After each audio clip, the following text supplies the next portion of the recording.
Hello there.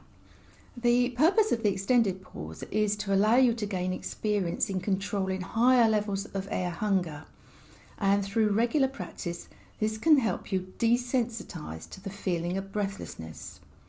I'll talk more about what we're trying to achieve at the end of the video, but first, how to do an extended pause. Now, it's a strong Buteyko exercise, so don't do it if your control pause is less than 10 seconds. Or if you experience any discomfort during the practice. From the earlier video on how to measure your control pause, you'll know that a control pause ends when you feel the first sign of a lack of air.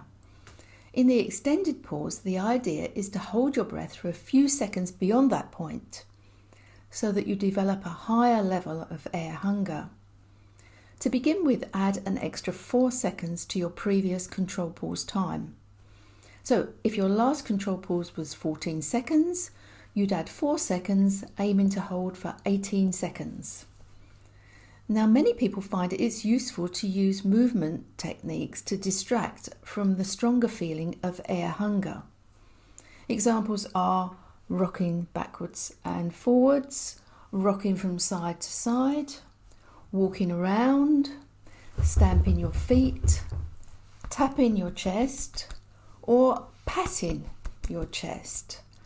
Personally, I prefer the tapping technique, as the vibration produced by tapping seems to offset the air hunger for me, but it's worth experimenting to see what you find most effective.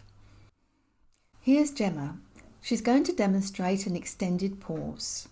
Her last control pause was 14 seconds and she's adding 4 seconds and holding for a total of 18 seconds. And Gemma has chosen to use patting as a distraction technique.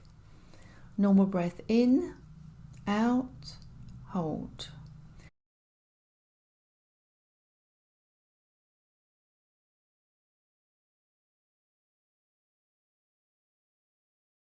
Just before her control pause time, she starts to pat. At 18 seconds, she releases, keeps control of her breathing and breathes in gently through her nose. Initially, you'll have a very strong desire to breathe, but after practicing a few times, you'll become more familiar with this sensation and it will feel more comfortable. Now, if your control pause is above 10 seconds, you might like to try an extended pause of 14 seconds with Gemma. Normal breath in, out, hold.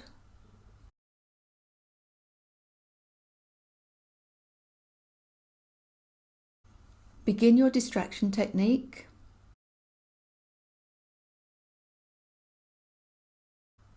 Release now. Keep control. Breathe quietly. Okay, well done. When to use the extended pause? The extended pause is not used as a standalone exercise. Normally you'd practice this within one of the Buteyko sets instead of a control pause, and you'd move directly into breathing with air hunger or slow breathing after the extended pause. As you become more experienced with the extended pause and controlling air hunger, you can add up to 10 seconds to your control pause, but no more than this. This may seem a long way off at the moment, but never go beyond a 60-second control or extended pause. There's nothing to be gained from doing this. Buteyko is about developing balanced, healthy breathing, not going to extremes. How does desensitization work? Well, air hunger is simply the feeling that develops when you breathe less than your body thinks you should at any particular time. The feeling of air hunger isn't pleasant, and at first the idea of deliberately creating air hunger may seem unnatural. But one of the key things to understand about air hunger is how it's affected by feeling tense, either emotionally or physically. The feeling of not being able to breathe, which is in essence what air hunger is, sends an alert message to the brain. This alert message can be a type of fight or flight response, which in turn sends a strong stimulus to increase your breathing even more and to get your muscles ready for action. In many people with breathing problems, this alert mechanism has become oversensitive, and it can easily be set off in response to very low levels of air hunger. And these unpleasant symptoms generated by this breathlessness are essentially a feeling of fear. It may be a fear of an asthma attack getting worse, or feeling your breathing is out of control in front of other people. And this is why calming and controlling your breathing is such an important part of the Buteyko approach to managing symptoms.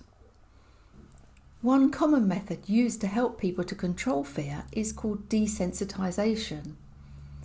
In this approach, people are repeatedly exposed to mild forms of the situation that concerns them until they learn to be able to control their fear response. And this is what we're trying to do with the extended pause. Every time you give yourself a dose of air hunger while staying relaxed and in control, your emotional response to the feeling of breathlessness will decrease. And over time, this will help you to be able to control your breathing even if you're feeling really strong air hunger. Okay, so that's the extended pause. Bye.